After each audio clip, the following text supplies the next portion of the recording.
Good afternoon for everyone. And as I always say, thank you for joining.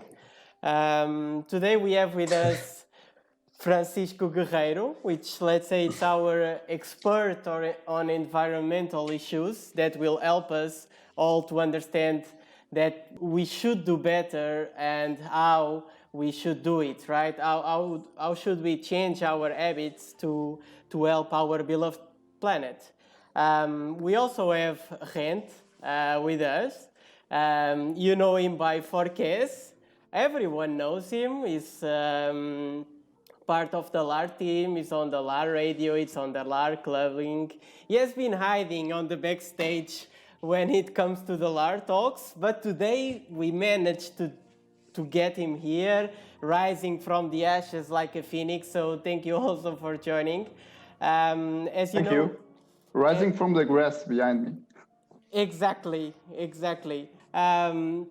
So this will be a 30 minutes talk as usual, and we will be focusing on let's say three main topics: the fight against the global warming, how to reduce our ecological footprint, our carbon footprint, and what are the main differences between Portugal, the country of most of us, and the European Union when it comes to energy and animal consumption, let's say. And I believe, like Antonio Guterres, you all know him, the UN Secretary General, said, we are on a moment where we need to make or break, right? So it's really time to act. But before we start, and after this brief introduction, I would like both of you to introduce yourselves. So please, Francisco, if you can briefly let us know a bit more about yourself, who you are, maybe some people don't know you, what you do, how did you develop this green passion? So I will give you a few minutes to talk a bit about yourself. Thanks. First of all, thanks for the invitation. It's wonderful to be here with you and for whoever is listening and seeing us. Well, my name is Francisco Guerreiro. I'm 36 years old. I'm a member of the European Parliament. I'm the only member of Portugal in the Greens. So it's a huge responsibility to talk about the issues not only of Europe, but also and more focused on the issues of Portugal. So it's really good and it's really interesting how I've learned. You were saying that I'm an expert. I'm becoming an expert because I'm learning every day. And that's also due to the work of my advisors, the NGOs that talk with me, with a lot of people that writes me and tries to make a difference also. So I'm probably one of the most visible faces that exists in the Greens, but I'm backed by a lot of people. So I think that this is also very relevant to say. Well, I'm married. I have two beautiful daughters. I have a rescued rabbit that was going to be, that is a rabbit that is produced to eat, but we rescued. And we have a cat, a female cat that we also adopt. So we are a big family, so very happy family. And now I'm here in Portugal due to COVID. So I'm doing all my work by telework. Very good. Very good. Thank you again for joining us. And Rent, if you would also like to give us some words on who is this mysterious person behind the 4Ks nickname that most of us know. Hello all, and thank you for the invitation, I guess. I'm 28 years old. I'm Paulo Rente, also known as 4Ks here at LAR. I'm a computer engineer and I have several hobbies, such as photography and also music. You may have seen my DJ sets here on LAR or maybe on the radio. And yeah, regarding my life, I have a girlfriend, I have a little dog. It is not rescue, but it was adopted. So yeah, that's always good not to buy animals, pets in this case.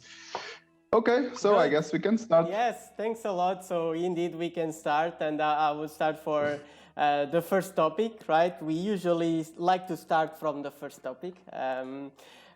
So as I said, we want to talk a bit about the fight against the global warming, focusing on the animal and energetic consumption, and which one is the most important in your view, if we can call it or say it like that, between animal and energetic consumptions? And from these two, which ones do you think it's closer to ideal state? So just to get a bit of a perspective on this topic. Should I start? Yes, sure. Yes. Yeah, well, I'll start. I'll start. Well, first of all, there's a lot of difference in the European Union regarding the countries. So we have, for example, more clean energy than countries on the east, because they rely a lot on coal and some also to gas, because they have pipelines to Russia, and some of them nuclear power stations, power plants. So it's very different. Even if we talk about food, it's very different, the consumption patterns. So we always have to be very careful when we make these assumptions. But overall, we are not going in the right way, although Europe has the best environmental practices, or it's on the top of the best environmental practices. We are still not going in the right way, even though there's been a growing movement, especially led by you, the youth, which is very, very important, that is pressing the politicians to stop talking and start acting. But unfortunately, what we see is that we overconsume, so we consume more than we can regenerate. And we can talk about food, we can talk about soil, we can talk about water, we can talk about waste. So we live in a paradigm that we consume more than we need, and most of the things that we produce are not really relevant. So we can see by a lot of things that we have. For example, if you go to a supermarket, you buy some food and it comes in plastics, and sometimes it comes in a box, and inside the box you have a plastic, and inside the plastic you have small proportions of plastic with the item that you are going to eat. So it's very dysfunctional. Your question was about energy and foods, and in my perspective, Portugal is better on the energetic perspective, because we are decommissioning the power plants that were burning coal, so in Sines, for example, and we are shifting towards a more renewable type of production. But we still need to decentralize the production and consumption of energy. For example, we should bet more on houses and buildings to produce their own energy and consume their own energy, and then sell the rest to the net. And regarding food, that's a huge problem. In Europe, 1/3 of the food is wasted, so we don't have a problem of food. And on the other side, we produce a lot to export, so it has a huge footprint. And obviously, as you all know, we consume more than we need animal products that have a huge footprint, water footprint, soil, occupation. And if you go to other places, for example, that import food from other countries, for example, in Brazil, we have a huge responsibility by destroying the rainforest, for example. Yes, I completely agree with you, and I was looking to some data as well, and it seems that according at least to some sources, renewable energies are now much cheaper than before, and I think this is a huge help as well, because we need to do a push for this, of course, and logically the more we produce, the cheaper it gets as well. So I think it's also great that now it is cheaper, so that the investors don't need, more reasons than the let's say eco-green reasons. Now they can actually do well to our planet while still using something that is good for them from an economical point of view. So that's also something that I think it's interesting, that all these green energies are evolving in the right direction. I think this is a very interesting and insightful topic, and honestly, everyone in LAR really like it, and that's why we really wanted to have this talk.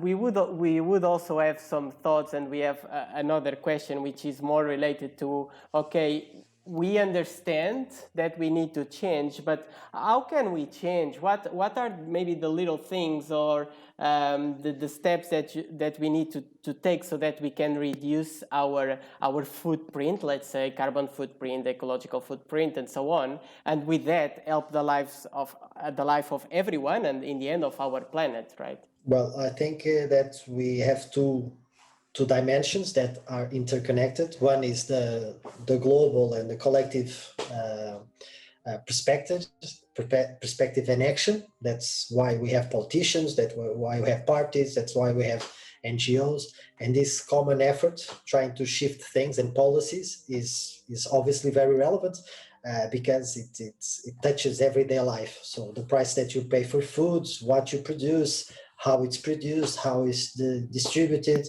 So that's also that is very relevant, and that's why politics matters, and that's why I always say that it's very important for citizens to engage, to be active, to enter a party, form a party, vote, question their politicians, try to bring more people to the democratic process. So we have more accountability also. But there's some few things that I think are very relevant that we can do in our daily lives. For example, I'm a vegan, and this is a personal choice. I don't think we should push this option on anyone, obviously. But for me and the data that I have, being vegan is a very simple way for us to help the environment and also to be more non-violent. For example, I'm vegan more or less 10 years, and I don't have any deficiencies in my health. On the contrary, I've saved a lot of animal lives, obviously, and I have a very small footprint in my life because I try to eat local. I don't eat any animal products that has a huge footprint. For example, 1 kilogram of beef has more or less 15,000 liters of water to be produced, and has a lot of area of terrain that needs to grow that animal. And for example, 1 liter of milk, it's 1,000 liters of water that is needed to produce that milk. So on that level, if more citizens can decrease their consumption of animal products, or if they find relevant to exclude them totally, it's feasible, it's possible. Nowadays we have a lot of products that are substitutes, and it's a huge and very easy, to be honest. It's very easy to be vegetarian or vegan, or eat more vegetarian or vegan nowadays. So that's a way that we can really help the environment, and it's relatively easy. Yes, and recycling, those kind of things. But try not to consume products just because. For example, clothes. If we can trade clothes with other people, if we can, for example, our baby, we buy it in a second-hand store, so clothes there already exist. So everything, these little things that we can do are really relevant. For example, another topic that is very close to me, you can go to a beach or a mountain or something, or even in your street, and you can pick up trash. You can share it on social media and say, okay, in my street, I pick up 20 cigarettes or butts, or 20 or 50. And so this is our daily lives, and you share the news, and you join an NGO, you try to make a cleanup or something like that. It's also very relevant. I do this a long time. So since I know who I am, I'm doing this. So it's also a way for you to contribute and help the environment. Yeah, and you touch a very interesting point, which is the question on the meat and the animal products. I mean, before this call, we were looking at some data, and I've also seen some documentaries like Cowspiracy and all these new documentaries that now you have, which is actually something good. I think that there is more exposure to those type of ideas, and it's really interesting that I would say that if I would look at the world 10 20 years ago, because if I look at 30 years ago, I was not alive, so I can only go back 20 years ago and still remember anything. Only 20. Yes, I need some time when I was a kid that I think I don't remember anything, and then after a few years I have memory, I would say. Anyway, I think it's incredible the amount of meat that we produce, and I mean, if I look at the historical data, I mean, we moved from like 70 million tons in the 60s to more than 300 million tons like 4 years ago. So it's like 4 or 5 times the amount of meat. And a reason for that, I think there are multiple reasons for that.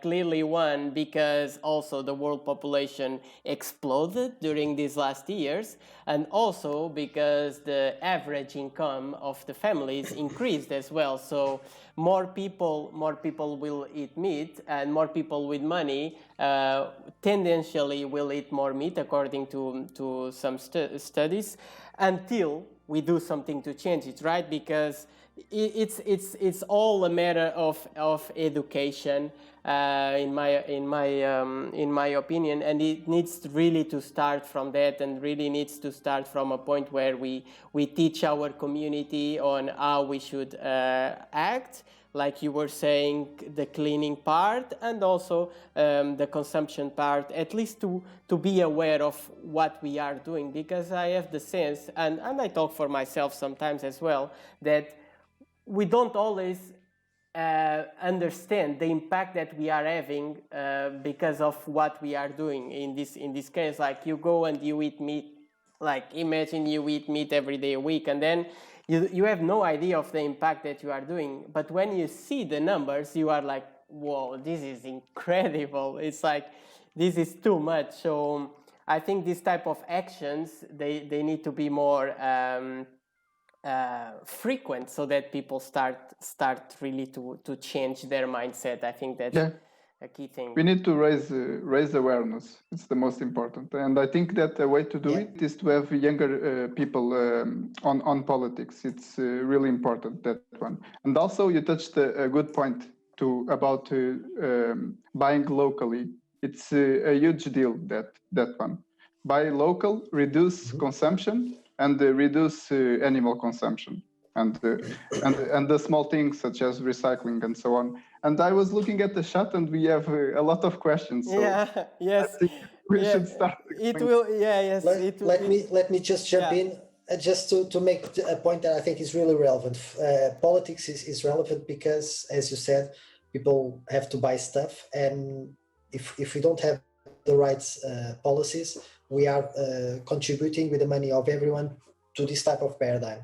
So if we finance, for example, the intensive production of meat, people will have a meat that is less expensive, so they are willing to buy more, obviously, because the price is low. But that price doesn't really internalizes all the costs, the social cost, the environmental costs. So that's why politics is so important, because if we don't direct that money to that area, we can direct it to other areas, and we can give an example to the society and the economy, so people can have better choices when they buy stuff. Yes, indeed. I think that's very important. I think we can jump to the third point and the third question we had, and then if the time allows us, we can look at some questions that we had on our chat. It's good to see that our audience is very enthusiastic about this topic, because we see a lot of questions. So the last one was to get, Francisco, a brief opinion from your side on where Portugal stands in terms of energy and animal consumption when compared to the rest of the EU, like to the rest of the countries. Where do you think Portugal stays? Well, the data shows that we eat more animals than we need, and animal products, and that we waste a lot of food. So we are on the average in Europe. So we are not good on that perspective. On energy, the data shows us that we are having more and more renewables, which is really good. But the thing is that we still concentrate a lot of that sector into big companies. So we should shift the paradigm to decentralize the production and distribution of clean energy. So citizens, families, companies, and even public institutions can have this approach and localize and regionalize this production and distribution of energy. So in that sense, we are still far from other countries that are more developed on that area, but I think we should strive to go that way. And for example, there's a very relevant cooperative here in Portugal is called Copernico that already does that work. So if you have the time, please check it out. That is really cool. Yes, thanks a lot. Thank you very much. I think there are some questions, and we can jump to some of the questions from the chat. I see one that is related to, let's say, a bit more to the relation between politics and this topic. So it is, how do you think politics will limit the environmental prejudicial habits that are currently in our lives? For example, are there any plans to add taxes over unnecessary plastic containers and so on? Well, you have a directive that was implemented this year, in the beginning of this year, that removes all the non-reusable plastics, for example, straws and those kind of things.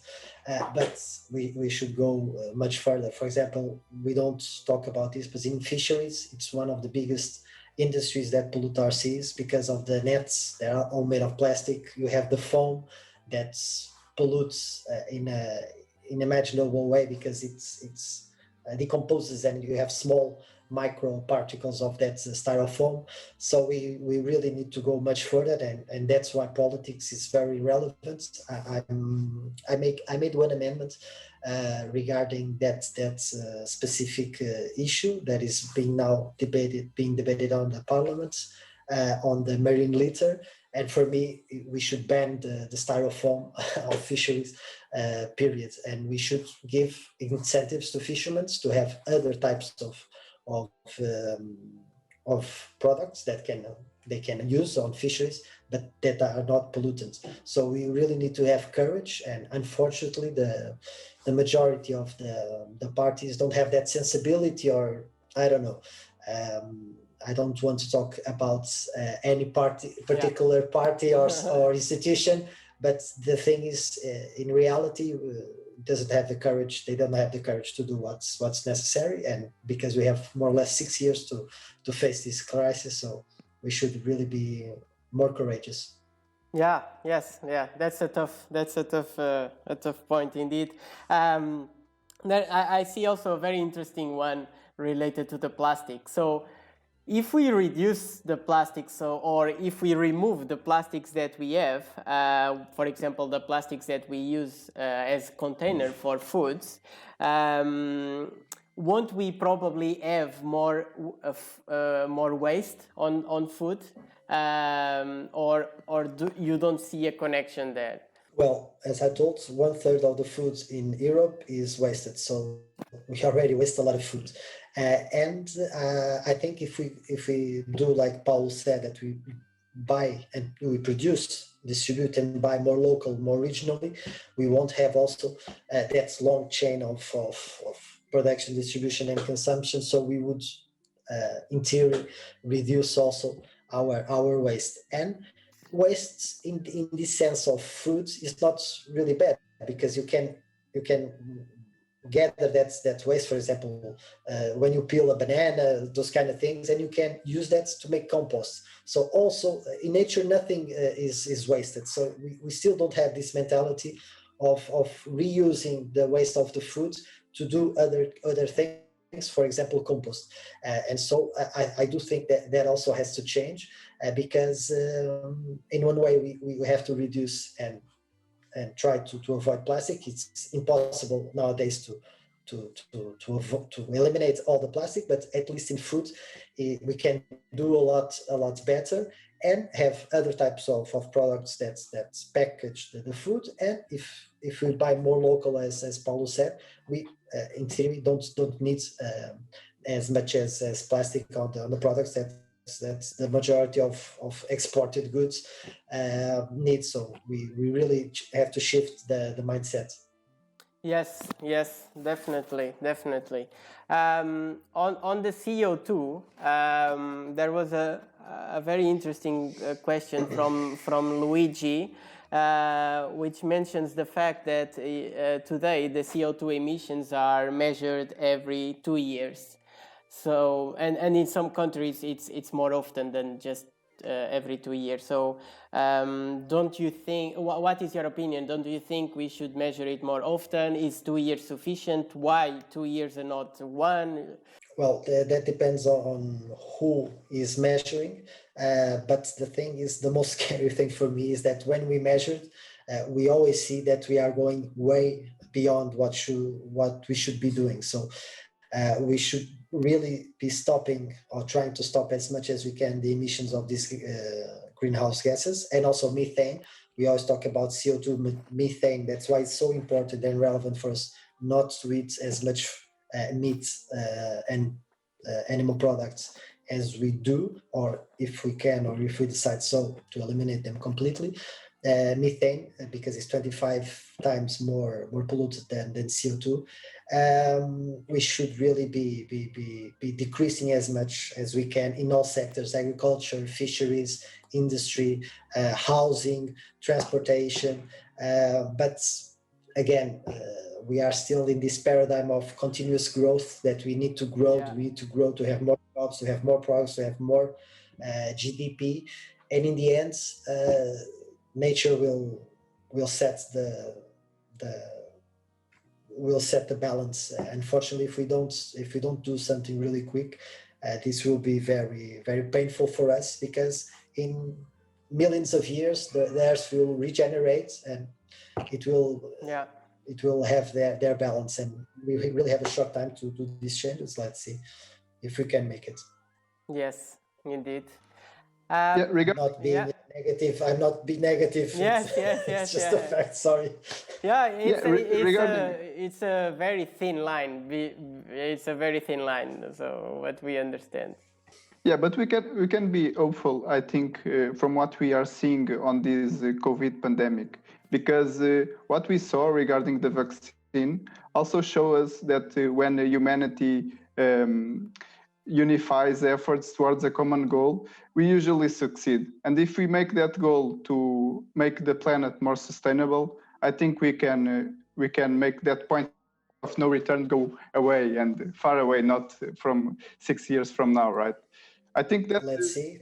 Yeah, but we need to push that. Let's push that towards the politicians and to ourselves also. You also can become a politician. So I think we are all relevant. Young people, men, women, everyone, old, young.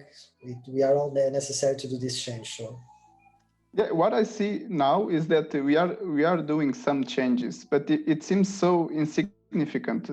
The transportation, for example, we got some passes here in Lisbon. I don't know if that's how you call it, for people to use transportation, but the transportation is so bad that makes people go away from them. We need to. That's why we need public policies that exactly. Place the structure, so citizens can have their mobility increased, and in Lisbon it's a good case. And that's for every point. It's for animal consumption, energy consumption, everything, transportation. We need more taxes regarding that, because it's not only the producing of the energy, right? You mentioned it. It's also the distribution. If you do your energy locally, then you won't have to distribute it, right? You won't use the network, so. But I do think the most important thing is for us not to fall for the trap of the continuous growth. You see all the parties, or the majority of parties and collectives, always think about this: growing GDP, more jobs, full employment, more production, and in the end, this is just nonsensical, because we are reaching the collapse, and we really have to rethink everything, and we don't have to be poor. That's the thing. We have the resources. We never produced so much things in our lifetime. We have all the knowledge that we need. If we didn't make one line, one book, anything more from starting from today, we had all the knowledge that we needed to have a fulfilling life at all sectors. But we continue this paradigm of growth and building more and growing more, and so we really have to rethink things so we can go to that sustainability goal that we really need. Yes, I think it's a great tone to end our discussion, because we are reaching an end, unfortunately. But before we leave, I just wanted to ask you something very quickly.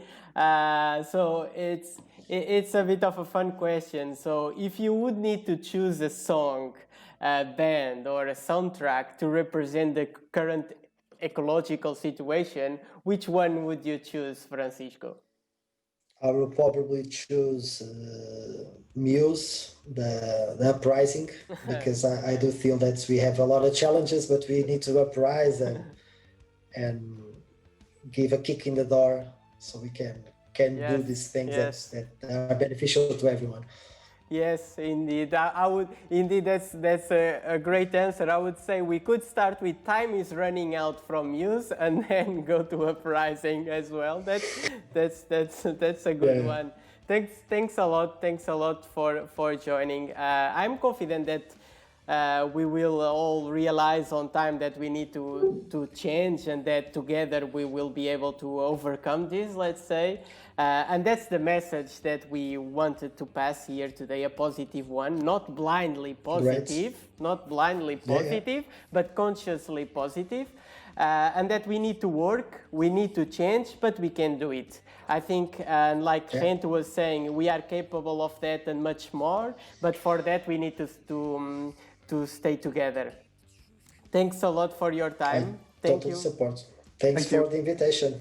Thank you for joining. It was a great discussion. We'll have it available afterwards, and I'll share it. Thank you, and I just want to say thanks for your work. Thank you. Thanks a lot. Really appreciate it. And I would just end with a message to the people that are listening to us, that do not forget that we are live every week from Monday to Friday from 10 to 6 Portuguese time on our radio. This week we actually had a Green Week dedicated to this topic with some interesting podcasts as well, and many more surprises in the coming days. We have more talks. We will have more talks like these. We have our clubbing, and you can find everything on our LARCLUB.x Instagram or Facebook. So thank you for joining. Let me just do a brief point before we close. It's just a friendly reminder before we close it. For our Portuguese viewers, please do exercise your right to vote tomorrow. If you did not vote already last Sunday, and if you belong to the lucky group of people who can do it tomorrow, go for it. It will be safe, and it's really important, like we debated here with Francisco. Thank you all, guys. Thank you. Unfortunately, you don't have a green candidate, but yes, maybe for the next one. Let's see. Ciao. Thank you. Thank you. Bye bye. Thank you. Bye bye.